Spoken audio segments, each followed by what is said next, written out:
भगवान सुखदेव परीक्षित से यही कहते हैं कि इस बात के लिए चिंतन करने की आवश्यकता है कि एक दिन हम भी मरेंगे।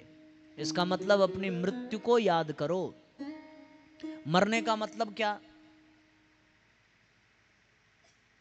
मरणासन्न व्यक्ति मरने के लिए धीरे धीरे मृत्यु की गोद की ओर बढ़ रहा है, और अगर वो मृत्यु की गोद की ओर बढ़ रहा है तो इसका मतलब वो मरेगा। तो मरने का मतलब क्या?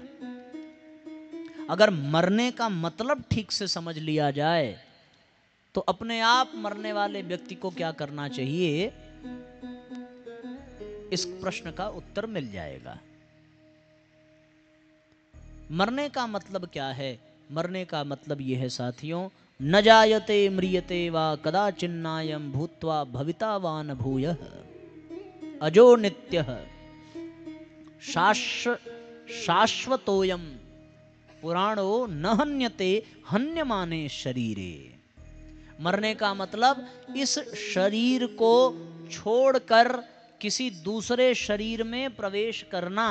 गीता कहती है, दूसरे अध्याय में भगवान ने 20वें श्लोक में ये बात कही है, न जायते म्रियते वा कदाचिन्नायाम। ये जो जन्म और मरण है ये किसका है? हमारा नहीं है, इस शरीर का है। इस शरीर को छोड़कर किसी नए शरीर में प्रवेश करने की पद्धति को ही मृत्यु और जन्म कहते हैं। पुराने शरीर को छोड़ना मृत्यु, नए शरीर को धारण करना जन्म। किसने छोड़ा? हमने। किसने ग्रहण किया? हमने। तो हम तो वही हैं, छोड़ने वाले भी हम, पाने वाले भी हम तो बदले ही नहीं। छूटा कौन? ये शरीर। मिला कौन? ये शरीर। यही है मृत्यु। अब इसके विषय में भगवान अर्जुन से फिर कहते हैं कि अर्जुन, ये जो शरीर का परिवर्तन है, ये परिवर्तन बड़ा सामान्य सी बात है। वासांस जीर्णानि यथा विहाय नवानि गृह्णाति नरो पराणि। ये क्या है? जिस प्रकार कोई भी व्यक्ति पुराने वस्त्र को छोड़ करके नया वस्त्र धारण कर लेता है, तथा शरीराणि विहाय जीर्णान्यन्यानि संयाति नवानि देहि। उसी प्रकार जैसे पुराने वस्त्र को छोड़कर नए वस्त्र धारण कर लिए जाते हैं, उसी प्रकार इस पुराने शरीर को छोड़कर नया शरीर धारण कर लिया जाता है। अच्छा, आप एक बात बताओ, आपके पुराने कपड़े, उसमें कहीं कलम का निशान लग गया हो, कहीं फट गया हो, कहीं कट गया हो, कहीं उसके धागे निकल गए हो, कुछ गंदा हो गया हो, और उसके जगह पर आपके सामने अच्छे कपड़े रखे हो, तो आप कौन से कपड़े का चयन करोगे? पुराने कि नए? सोच करके देखो जरा। अब हमारा ये शरीर अगर बूढ़ा हुआ तो पुराना हुआ कि नहीं? जैसे कपड़ा फट जाता है वैसे हमारा भी शरीर फटा, कहीं ऑपरेशन हुआ, कहीं चोट लगा, निशान पड़ा कि नहीं पड़ा? उसमें गंदगी, कपड़ा अब बहुत पुराना हो गया तो गंदा हो गया। अब चाहे कितना डाई मार लो, कितना कलर कर लो, कितना चमका लो, पर अगर वो पुराना हो गया तो मटमैला तो दिखेगा ही। जवानी में जो चमक रहती है, बुढ़ापे में वो चमक रहती है क्या शरीर पे? नहीं रहती। चमड़े चिचुक जाते हैं और वो बिल्कुल पुराना लगने लगता है। अब वही कपड़ा पुराना हो गया, वही कपड़ा कटा फटा हो गया, कहीं दाग लग गया, कहीं कुछ कलंक लग गया जीवन में, सभी शरीर के साथ ही तो है। शरीर छूटा, दाग छूटा, कलंक छूटा, सब समाप्त। तो अगर ये शरीर पुराना हो गया तो इसको छोड़ने में क्या दिक्कत है? इस बात की तो गारंटी है, जो जन्मेगा वो मरेगा, और जो मरेगा उसको नया जन्म मिलेगा। और तुमको तो नया मिल भी रहा है, फिर क्या दिक्कत? भगवान खुद ही कह रहे हैं कि भाई ये शरीर छोड़ दे ना, अगले जन्म में तुझे फिर बहुत सुंदर बना करके भेजेंगे, एक बड़ा प्यारा शरीर तुमको देंगे, एकदम स्वस्थ सुंदर, बड़े बड़े गाल होंगे, तोते जैसी नाक होगी, ये आंख में जो बार बार कीचड़ आ जाता है वो एकदम मोर के पंख जैसी आंख मिलेगी। इस बार तो थोड़ा सांवला बना करके भेजा, अगली बार बिल्कुल गोरा चिट्टा बना करके भेजेंगे।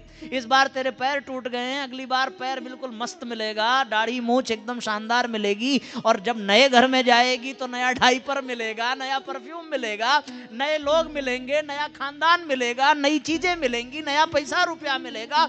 जिस पति से ऊब चुकी है अगले जन्म में नया पति मिलेगा, नई पत्नी मिलेगी, नए रिश्तेदार मिलेंगे, फिर मरने में किस बात की दिक्कत। आदमी कह तो देता है कि भगवान अब बर्दाश्त नहीं होता, इस संसार से उठा लो, पर भगवान सामने आ जाते हैं तो आदमी उठने को तैयार नहीं होता। लाख कह दे कि हमारा तो जी उब गया है, बच्चों को पालते पालते, पति को संभालते संभालते सारी उलाहना दे देते हैं हम लोग, पर जब मरने की बात आती है तो पीछे हट जाते हैं। अरे मरोगे नहीं तो नया मिलेगा कैसे? अब जीते जी नया पति ले पाएंगे क्या है? तो जमाना बड़ा खतरनाक है भैया। जीते जी नई पत्नी ले पाओगे? पुरानी वाली का क्या करोगे? पुरानी वाली नई वाले को भी पुराना कर देगी। इसलिए, और हाँ, इस टेंशन में मत रहना कि 7 जन्म का रिश्ता, अरे 1 जन्म नहीं निभ पा रहा है, 7 जन्म में कहां से निभेगा? अगले जन्म की तो एकदम टेंशन मत लो। लाख कोई वचन कहे, हम 7 जन्म 7 फेरों के 7 बंधन सब कसम खा ले, अगले जन्म में कौन कहां गया कौन जानता है। इसलिए मरने का मतलब पुरानी चीजों को छोड़ना और नई चीजों को धारण करना। बस अगर ये बात समझ में आ जाए तो बात बन जाएगी। अब ये जो शरीर है ये केवल बदलता है, आत्मा नहीं, हम नहीं बदलते। हम और हमारा शरीर दोनों में अंतर है। हम तो हम हैं, पर ये शरीर हम नहीं है, ये शरीर हमारा है, ये शरीर हमारा है। हम कभी नहीं बदलते। नैनम छिद्दन्ति शस्त्राणि नैनम दहति पावकः न चैव क्लेदयन्तापो न शोष्यति मारुतः। उसको आग जला नहीं सकती, शस्त्र काट नहीं सकते, वायु सुखा नहीं सकती, जल भिगा नहीं सकते। वो आत्मा अजर है, अमर है। इसलिए किस बात की चिंता? सब कुछ नया मिल रहा है। नई गाड़ी खरीद ली जाए तो पुरानी गाड़ी अपने आप आदमी बेच देता है। नया मकान बनवा ले, नया खरीद ले तो पुराने मकान को अपने आप बेच देगा या तोड़वा देगा। बस यही परिवर्तन शरीर का ही मृत्यु है। महाराज परीक्षित यही बात समझते हैं और सुखदेव जी यही बात उनको समझाते हैं। देह का परिवर्तन वास्तव में इस मृत्यु और जन्म का रहस्य है। इस देह के परिवर्तन से हम सबको घबराने की आवश्यकता बिल्कुल नहीं है। इसलिए साथियों, विचार करने की बात है और विचार करने पर भगवान जो अर्जुन को समझाते हैं वही हमें भी समझने की आवश्यकता है। हे महाभाग, ये देह का त्याग पुराने वस्त्र उतारने जैसा, जीवात्मा का नूतन जन्म नए परिधान को धारने जैसा। देह भी चोला वस्त्र भी चोला है, यह तथ्य विचारने जैसा। चोले के इस परिवर्तन पर क्या है धीरज धारने जैसा। शरीर का परिवर्तन ही मृत्यु है। अच्छा, दुख किसका होता है? मरने से दुख नहीं है। दुख तो साथियों इस बात का है कि ये जितना जीवन भर कमा कमा करके, दबा दबा करके, लूट लूट करके इकट्ठा किया है, ये किसी और के हाथ में चला जाएगा। कष्ट केवल इसी बात का होता है ना? गहराई से सोचो जरा। भाई सास और बहू में काहे नहीं पटती? जिस बर्तन को सास पिछले 20 साल से मांज रही है और 20 साल के बाद बहू आवे और 2 दिन में उस बर्तन को काला कर दे, कौन सी सास बर्दाश्त कर पाएगी? सोचो जरा, होगा क्या बर्दाश्त है? सास के जमाने में कड़ाही बिल्कुल चमकती रही और बहू के आ जाने पर कड़ाही काली हो गई, तो सास के कलेजे पे तो भाई पत्थर पड़ ही जाएगा। तकलीफ तो होगा कि नहीं होगा? बताओ। जिस मकान को ससुर जी ने मर मर के बनवाया है, जिंदगी लगा दी, और उस मकान की अगर कोई ईंट हिलावे तो कष्ट नहीं होगा? ये जो मरने में कष्ट है ना, वो इसी बात का है कि जीवन भर जिसको बनाया अब वो छूट रहा है। मैं सत्य कहता हूं, अगर आदमी को ये छूट दे दी जाए कि भाई तुम मर रहे हो तो तुमको जो पसंद हो वो साथ में लेके जाओ, हम सच कहते हैं हर आदमी मरने को तैयार हो जाएगा कि हाँ ठीक है, अब हम भी स्वर्ग जाएंगे, ये हमारा मकान, ये हमारी दुकान, ये हमारा बर्तन, ये हमारा आभूषण, ये सब हमारे पास जाएगा। अगर ये छूट भगवान दे दें तो कौन मरना नहीं चाहेगा? हैं? इतनी महंगी महंगी साड़ी अलमारी में पड़ी है, अब वो साड़ी उसका स्मरण आवे तो कोई मरना चाहेगा क्या?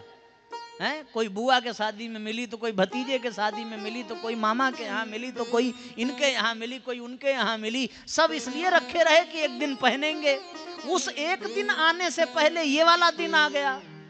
अब जब ये आ गया तो वो सब अंदर साड़ी दिख पड़ी है, तो कौन मरना? हाँ, अगर ये छूट दे दी जाए कि कोई महिला अगर मृत्यु की शैया पर हो और भगवान आकर कह दें कि तुमको जो जो साड़ी पसंद हो निकाल लो, ले चलो स्वर्ग लोक में पहनना तो उसके बाद फिर तो वो खुशी खुशी मरेगी, बोलेगी अरे प्रभु आपने तो बस हमारी शंका का समाधान ही कर दिया, अब आप चाहे जैसे ले चलो, हम तो किचन में खाना बनाते बनाते मर गए हैं। हाँ, एक से एक भुक्खड़ पैदा, सवेरे नाश्ता बनाओ, दोपहर में 12 बजे फिर भोजन बनाओ, शाम को फिर चाय चाहिए, रात में फिर भोजन। हमें यहाँ नहीं रहना, अगर ये साड़ी या आभूषण हम साथ में ले जा सकते हैं तो हमको ले चलो, सब मरने को तैयार हो जाएंगे। यही हाल स्त्री का भी, यही हाल पुरुष का भी। ये जो छूटता है ना, इसकी वजह से मरने में कष्ट होता है। सच्चाई ये है। गुरुदेव ने एक वांग्मय लिखा है, पुस्तक है मरणोत्तर जीवन, आप उसको पढ़ें। गुरुजी ने उसमें यही बात लिखी है। लोग कहते हैं साहब मरने में बड़ा कष्ट होता है। जो आदमी मरने के समय में, ये बात तो हमने भी देखी है, मैं आपको अपने जीवन का अनुभव बताऊं। मैं ट्रेन से गिरा, मेरे पांव कटे, तो पांव कटे, दर्द इतना असहनीय हुआ, इतना असहनीय हुआ कि दर्द का पता ही नहीं चल रहा था। आप विश्वास करिए, दर्द की अपनी एक पराकाष्ठा है। उस दर्द की सीमा को आप पार कर जाएंगे तो आपको दर्द का अनुभव नहीं होगा। बात समझ में आ रही है? जैसे दुख की एक सीमा है, उस दुख की सीमा को आदमी पार कर जाए तो फिर उसको दुख नहीं होगा। एक लिमिट है, उसको पार कर जाए तो जो व्यक्ति मरने वाला है ना, उसको दर्द का आभास नहीं होता, उसकी चेतना तो शून्य हो जाती है। दर्द किसको होता है? मन को होता है। दर्द किसको होता है? इंद्रियों को होता है। और जीवात्मा का संबंध इंद्रियों से छूट जाता है, तभी तो वो मरता है। तो जब वो संबंध छूट गया तो उसको दर्द कहां होगा? दर्द इंजेक्शन से है, इंजेक्शन लगेगा तब दर्द होगा। पर आदमी मरने वाला हो और मरने वाला बेहोश है, उसको चाहे इंजेक्शन लगाओ चाहे गाली दो, कुछ दिक्कत नहीं है, उसको मरने में कोई तकलीफ नहीं है। ना विश्वास हो तो मर के देखना भाई। अब तो यही, इसके सिवा हम क्या कहें। फांसी के फंदे पर जो लोग लटकते हैं ना, तो जब तक मृत्यु के निकट नहीं पहुंचते तभी तक दर्द है। जब वो चेतना धीरे धीरे शून्य हो गई तो चाहे जिस पर लटका दो, कोई फर्क पड़ने वाला नहीं है। सारा कष्ट जीते जी है, मरने वाले को तो जला भी दो तो उसको शिकायत नहीं होने वाली है, उसको आग से भी खतरा नहीं होता। क्यों? क्योंकि वो मर गया। बात समझ में आ रही है ना? जो कष्ट है, जो परेशानी है, जो दुख है, वो केवल इस बात का है कि जो बनाया था सब छूट रहा है। बस तकलीफ इसी बात का है। इतना दिन से संभाल के रखा था इस मकान को, इस परिवार को, अब ये छूट रहा है। बस केवल इतनी ही समस्या है। और उसी को संभालने में, अच्छा एक और बात, आपको मैं ज्ञान की बात बताऊं, आप नहीं छोड़ना चाहते, ये ठीक है, अच्छी बात है भाई, हमने बनाया, हम क्यों छोड़ें, पर ये विधि का विधान है। आप नहीं छोड़ोगे तो वो आपको छोड़ करके चला जाएगा। आप किसी को बांध नहीं सकते। क्या आप किसी संबंध को बांध कर रख पाए? क्या आपने अपनी तिजोरी कभी भर पाई? क्या कभी कर पाए? क्या उदाहरण के लिए आप ऐसे समझो, कल कौन सा व्यंजन बताया था यहाँ चलता है?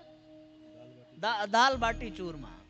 अब जिसको ये बहुत पसंद हो और ये बोले कि हाँ हम खा लेंगे, खा करके अपने पेट में रख लिया, अब ये कहे कि हम पेट से बाहर जाने ही नहीं देंगे, हैं? ये हमको बहुत पसंद है ये ना, ये हमारा है, हम नहीं जाने देंगे, इसको बाहर नहीं निकलने देंगे। तो भैया फिर सोचो आपकी क्या दशा होगी। फिर जो वो अंदर जाएगा ना, वो आपको इतना विवश कर देगा, इतना विवश कर देगा कि आप तो फिर ये सोचोगे कि भाई अब पेट साफ हो जाए तो ही आनंद मिले, हैं? ये बात मैं आपको बता रहा हूं। जिस परिवार, जिस बच्चे, जिस पति को आप पाना चाहते हो, संभाल के रखना चाहते हो, एक निश्चित समय अंतराल के पश्चात हर कोई ये प्रार्थना करता है, भगवान इससे पीछा छूट जाता तो अच्छा रहता। क्यों? पति और पुत्र सबको ही चाहते हैं ना, पर अपने दिल पे हाथ रख करके बताना कि आपको सबसे अधिक कष्ट आज तक दिया किसने है? नहीं, ये लोग नहीं सुन रहे हैं, आप स्वतंत्र हैं। इधर जो बैठे हैं उनके कोई पति तो इधर नहीं बैठे हैं ना। यही प्रश्न मैं आपसे पूछूं कि जिससे विवाह करके आप आए, जिसका आपने खूब ध्यान दिया, पर सबसे ज्यादा आपका अगर दिल दुखा तो किससे दुखा? आपके माँ बाप से? नहीं। हम जिसको छोड़ना नहीं चाहते, एक दिन वो ऐसा बन जाता है कि उसको छोड़ना पड़ता है। अच्छा है ना कि आप अपनी इच्छा से छोड़ दो, आप भी मजे में रहोगे, वो भी मजे में रहेगा। अब जबरदस्ती कोई छुड़ावे तब तो भाई कष्ट तो होगा ही ना। आपसे गुरुजी ने कहा कि हफ्ते में एक दिन भैया बिना नमक के भोजन किया करो, नहीं छोड़े, खाते रहे, नमक खाया, खूब चीनी खाई, खूब मैदा खाया। एक दिन डॉक्टर के पास गए, डॉक्टर ने कहा कि भाई साहब आपका ब्लड प्रेशर बहुत बढ़ गया, अब आपको नमक छोड़ना पड़ेगा। अब ये आप छोड़ नहीं रहे हो, अब आपको कोई जबरदस्ती कॉलर पकड़ के छुड़वा रहा है। ये जान लो, खुद से छोड़ देने में जो सुख है ना, वो जबरदस्ती छुड़ाने में सुख नहीं है। इस्तीफा दे देना अच्छा है, कोई धक्के मार के निकाले उससे बहुत अच्छा है। बस इतनी सी बात है। हम जिस पैसे को छोड़ना नहीं चाहते, एक दिन वो पैसा हमको छोड़ने के लिए तैयार हो जाएगा। हम जिस परिवार को छोड़ना नहीं चाहते, एक दिन वो परिवार हमको छोड़ने के लिए तैयार हो जाएगा। छोड़ रहे हैं लोग, आप जानो, अगर छोड़ने के विचार ना होते तो हमारे देश में कोई वृद्धाश्रम ना होता, अगर छोड़ने का विचार ना होता तो हमारे देश में कोई अनाथालय ना होता। ये छोड़ने के कारण वृद्धाश्रम बनाया गया कि भाई जिसको छोड़ दिया गया उसको कौन संभाले। लोगों ने छोड़ा है, अगर तुम पहले छोड़ देते तो उनको छोड़ने की हिम्मत न पड़ती। हम तो उनको खुश करने में लगे रहे, पर उन्होंने एक पल में हमारा त्याग कर दिया। दुख इसी बात का है ना कि ये सब छूट जाएगा, ये सब अलग हो जाएगा। इसलिए साथियों छोड़ दो, क्योंकि अगर न छोड़ा तो जीवन में कलंक ही लगेगा। एक न एक दिन तो यहां से जाना पड़ेगा और यहां से विदा होना पड़ेगा। हमारे यहां एक बड़ा प्यारा भजन गाते हैं लोग। जब कोई बहुत बुजुर्ग की मृत्यु हो जाए तो उस बुजुर्ग के मृत्यु पर, यानी जो बहुत ज्यादा उम्र पर कोई चला जाए तो उसके मृत्यु पर लोग अपने यहाँ एक भजन का क्रम रखते हैं और उसमें एक बड़ा प्यारा संदेश जिसको जो है हम लोगों ने कई बार समय समय पर गुनगुनाया है। आइए उसकी कुछ पंक्तियां गुनगुनाएं, सो इस बात को समझने का भी प्रयत्न करें कि वास्तव में जीवन कितना भी संभाल करके रखा जाए, उस जीवन को कभी रोका नहीं जा सकता। उस जीवन को एक न एक दिन जो है भंवरवा के तोहरा संग जाई, भंवरवा के तोहरा संग जाई, भंवरवा के तोहरा संग जाई, भंवरवा के तोहरा संग जाई, के तोहरा संग, के तोहरा संग जाई, भंवरवा के तोहरा संग जाई, भंवरवा के तोहरा संग जाई। आवे के बेरिया बड़ा खुश होला, दुअरा पे बाजे बधाई, बधाई, दुअरा पे बाजे बधाई। जात के बेरिया कोई न जाने, जात के बेरिया कोई न जाने, हंस अकेला उड़ जाई, भंवरवा के तोहरा संग जाई, भंवरवा के तोहरा संग जाई। दोनों हाथ ऊपर उठा करके निर्गुण भजन है, सब इसके भाव को समझने का प्रयत्न करिए।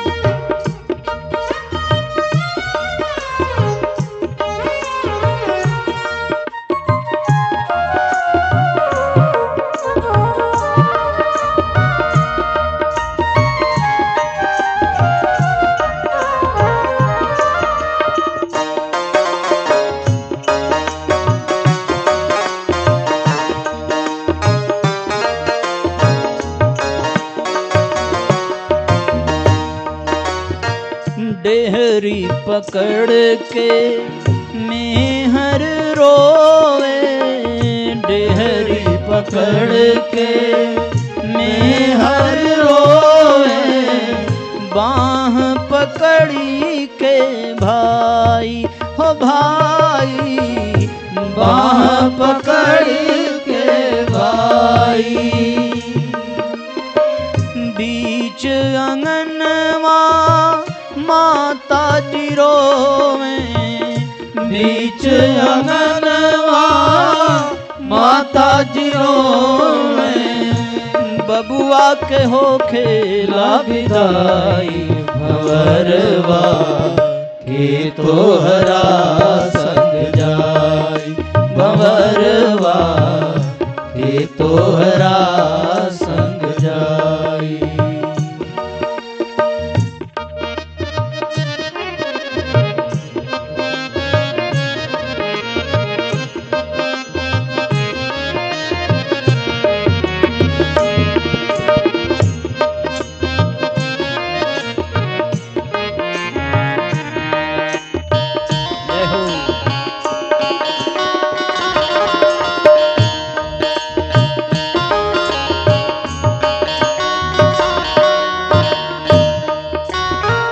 कहत कबीर सुन भई साधो, कहत कबीर सुन भई साधो, सदगुरु शरण में जाई, जाई सदगुरु शरण में जाई। जो यह पद के अर्थ बतई हैं, जो यह पद के अर्थ बतई हैं, जगत पार होई जाई भंवरवा के तोहरा संग जाई, भंवरवा के तोहरा संग जाई, भंवरवा के तोहरा संग जाई, भंवर के तोहरा संग, के तोहरा संग जाई भंवरवा के तोहरा संग जाई, भंवरवा के तोहरा संग जाई, भंवरवा के तोहरा संग जाई।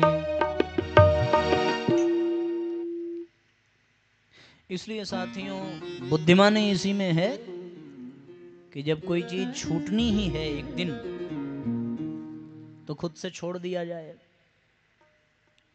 क्या करना पड़ेगा? गुरुजी ने एक बड़ी प्यारी सी साधना बताई है। उस साधना का नाम उन्होंने दिया आत्मबोध और तत्वबोध। अगर ये साधना आप सीख लें तो आपको कभी मरने में कष्ट नहीं होगा। मरना सबको है, मरना ही है तो भाई ढंग से मरो और हंस हंस करके मुस्कुरा करके मरो। हमको मरने में डर लगता है पर संत महापुरुष मरने के लिए तैयार बैठे हैं। कबीरदास जी ने कहा, मरने से सब जग डरा,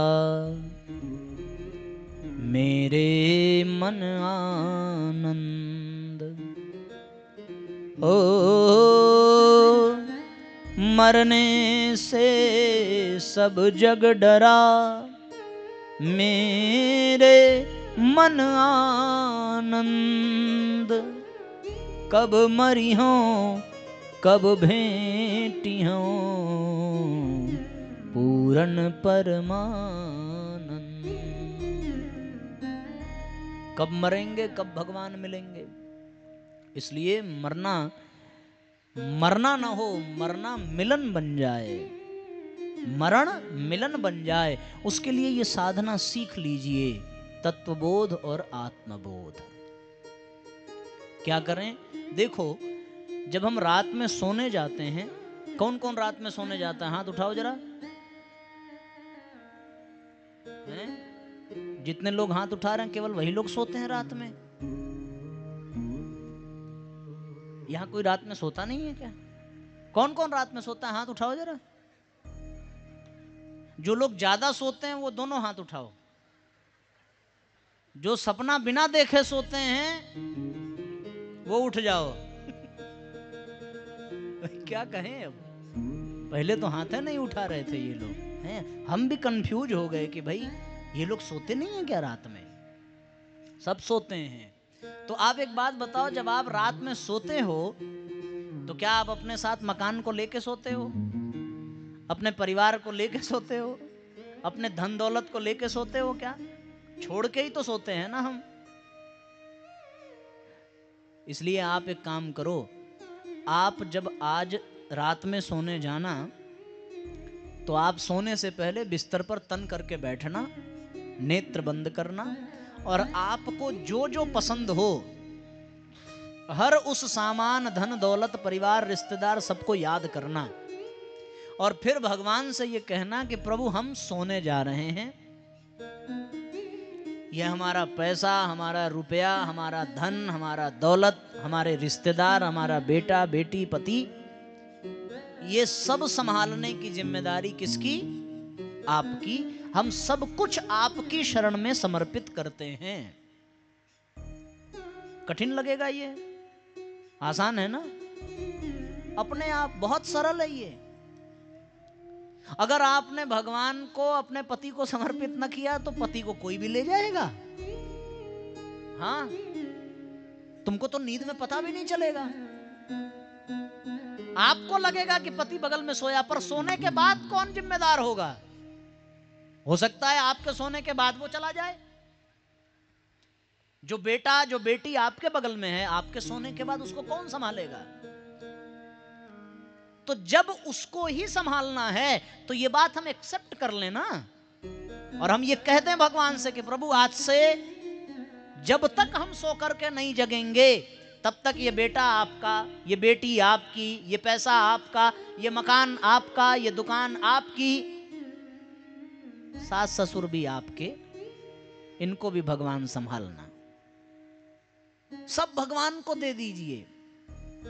अब आपके पास कुछ नहीं है खोने के लिए। क्यों? क्योंकि आपने सबको कहां दे दिया? भगवान को दे दिया। भाई अपना पैसा बैंक में जमा करके आते हो तो निश्चिंत हो गए ना। किस विश्वास पर? कि जब हमको जरूरत पड़ेगी तो ये फिर मिलेगा। तो ये विश्वास भगवान पे नहीं है क्या? भगवान की कृपा से तो पति मिला, भगवान की कृपा से पत्नी मिली, भगवान की कृपा से धन दौलत मिला, तो जिससे मिला उसको वापस कर दो कि प्रभु आज इतना ही जरूरत थी, अब हम जा रहे हैं सोने, आपने पति दिया था वापस लीजिए, बेटा वापस लीजिए, धन वापस लीजिए, मकान वापस लीजिए, और हम भी आपकी शरण में आ रहे हैं सोने। सवेरे अगर नींद खुलेगी तो हमारे भाग्य में जो हो आप हमें दे देना, और जो ना हो आप रख लेना। इसी को कहते हैं तत्वबोध की साधना। आपके पास जो है सब भगवान को समर्पित करके सोइए। अब सवेरे आप जगिए, जग करके देखिए पति है, ओह इसका मतलब जगने से पहले भगवान ने वापस कर दिया। तिजोरी में देखो पैसा है, इसका मतलब भगवान ने जगने से पहले पैसा वापस कर दिया। यानी एक दिन के लिए भगवान ने आपको पति, पुत्र, परिवार, पैसा, प्रतिष्ठा, पद सब दे दिया एक दिन के लिए। कब तक? केवल रात के सोने तक। रात में सोने से पहले आपको फिर भगवान को सब वापस कर देना है। तो सवेरे जब उठिए और देखिए कि सब है, या जो भी हो आप भगवान को प्रणाम करिए, उठ करके भगवान का धन्यवाद करिए। प्रभु आपने तो सबसे पहले हमें आज एक नया दिन दिया है, एक नया जीवन दिया है, ये शरीर दिया है। उसके बाद फिर आप परिवार, पैसा, इसके लिए भगवान को धन्यवाद करिए।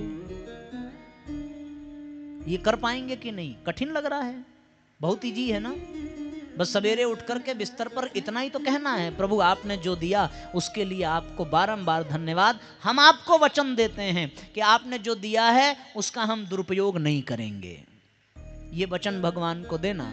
अब पति मिल गया तो पति का दुरुपयोग मत करना, पुत्र मिल गया तो पुत्र का दुरुपयोग मत करना, सास ससुर मिल गए तो सास ससुर ने भगवान ने दिया है, दुरुपयोग मत करना। पैसा मिल गया तो पैसे को भगवान के काम में लगाना। थोड़ा बहुत लाली लिपस्टिक के लिए लगाओ, भगवान ने दिया ही है, लेकिन अब सारा उसी में लग जाए तो फिर तो भगवान को भी टेंशन हो जाएगी कि हमने दिया था धर्म कार्य के लिए, हैं? धर्म अर्थ काम मोक्ष, पहले धर्म फिर अर्थ। धर्म के लिए धन मिला है, पर यहां हम केवल प्रदर्शन के लिए धन का उपयोग करें। बेटी की शादी हो गई तो बेटी की शादी में हम 800 बारातियों को खिलाएंगे। काहे खिलाओगे भाई? उनके खाने से बेटी का घर भरेगा? क्या जरूरत है इतना नौटंकी करने की? कम खर्चीली शादी करिए। ये धन भगवान ने आपको दिया है, किस काम के लिए? समाज के कल्याण के लिए, अपने ऐशो आराम के लिए नहीं दिया धन। इसलिए नहीं मिला कि हम अपने लिए खूब शान शौकत करें और दुनिया में बाकी लोग खाए बिना मरें। भगवान ने इसलिए दिया कि तुम अपने लिए जो जरूरत की चीजें हो उसको लो, और जो बचे उसको दूसरों के हित में लगाओ। तो सवेरे जब आप उठिए तो भगवान से प्रार्थना करिए, प्रभु आपने जो दिया है आपका बहुत धन्यवाद। हम दिन भर आज का सदुपयोग करेंगे। इस शरीर को भगवान ने दिया, शरीर का सदुपयोग करो। इस शरीर को सदुपयोग कैसे करें? इसको मांस भक्षण के लिए शरीर नहीं दिया, मदिरा पान के लिए शरीर नहीं दिया। शरीर जिस काम के लिए दिया है, शरीर माध्यम खलु धर्म साधनम, शरीर दिया है धर्म कार्य करने के लिए, इसलिए शरीर आपको मिला है। परिवार मिला, परिवार किस लिए मिला? परिवार आपको, आपकी जिम्मेदारी है, भगवान ने आपको यह परिवार दिया है। परिवार का पालन पोषण आप करिए और परिवार को भगवान के काम में लगाइए। जो मिला भगवान के से मिला, भगवान फिर रात में सोने जाइए, भगवान को वापस कर दीजिए, बस इतनी सी बात है। वापस कर देना तत्वबोध, यानी मेरा नहीं प्रभु आपका है, तेरा तुझको अर्पण। और सब कुछ अगर भगवान को आपने दे दिया तो फिर आप चैन से सोइए ना। और अगर आप जैसे ट्रेन में हम लोग सफर करते हैं, जब रेलवे प्लेटफॉर्म पे जाते हैं, रात में सोना होता है। कोई कहता है कि हमको चिंता में नींद नहीं आती ट्रेन में, क्यों? हम सामान लेकर के बैठे रहते हैं। कोई सामान लेके ना चला जाए, बड़ी महंगी मोबाइल है, कोई लेके ना चला जाए। अरे भैया, सोने से पहले भगवान को दे दो, सुरक्षा रखना अच्छी बात है, लेकिन इस बात की चिंता में सो ही ना पाए, क्या फायदा फिर सामान रखने का? नींद प्यारी है कि सामान प्यारा है? सामान के बिना तो जिंदा रह लोगे, पर बिना सोए कैसे जिंदा रहोगे? इसलिए सोने से पहले सब भगवान को अर्पित करो, चाहे कैमरा हो, चाहे मोबाइल हो, चाहे पैसा हो, चाहे रिश्तेदारी हो, सब प्रभु आपका। हम जा रहे हैं सोने, अब इसको संभालने की जिम्मेदारी आपकी। आराम से सोइए, हमारे भाग्य में होगा, सवेरे जगेंगे फिर मिलेगा, मिल गया तो प्रभु आपका धन्यवाद। इस भाव से जब आप रहेंगे ना, तो ये तो रोज का क्रम होगा, रोज सोना, रोज जगना। और जिस दिन हमेशा के लिए सोना होगा, उस दिन भी आप ऐसे ही सब भगवान को समर्पित करके सो जाएंगे। आपको कोई कष्ट नहीं होगा, कोई परेशानी नहीं होगी, कोई दिक्कत नहीं होगी। फिर आप चैन से सो पाएंगे, फिर मरने में कष्ट नहीं होगा। भगवान से मिला था, भगवान को दे दिया।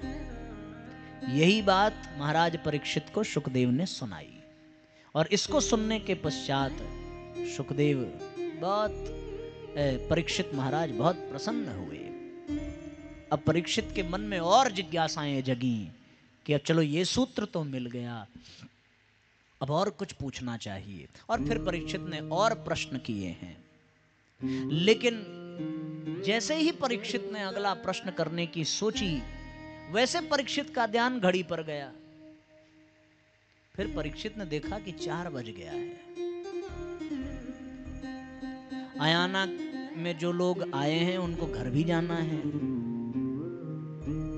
आज कोई पानी भी नहीं पी रहा था, प्यास भी लगी होगी, प्रसाद भी इंतजार कर रहा है? हाँ लेके आए पानी, बहुत बढ़िया, बहुत बहुत बहुत बढ़िया। माता जी को कोई गुस्सा मत दिलाना, क्योंकि बॉटल केवल पानी रखने के लिए ही उपयोग नहीं होता, उसको खींच के मारा भी जा सकता है। तो साथियों, आगे की कथा हम लोग जो है कल सुने। परीक्षित ने आगे क्या पूछा, शुकदेव जी ने क्या बताया, तो आप लोगों को समझ में आ गया ना कि मरणासन्न व्यक्ति को क्या करना चाहिए। आज से ही उसका अभ्यास करिए, तो अंत समय में जन्म जन्म मुनि जतन कराही, अंत राम मुख आवत नाही। तो आज से ही अभ्यास करेंगे, तब अंत में इसका लाभ आपको मिलेगा और फिर मरने में आनंद आएगा। रोज सोते समय मरने का ही भाव करिए कि आज हम निद्रा की गोद में जा रहे हैं, मृत्यु की गोद में जा रहे हैं, इस भाव से। अच्छा, एक बार हाथ उठाना जरा।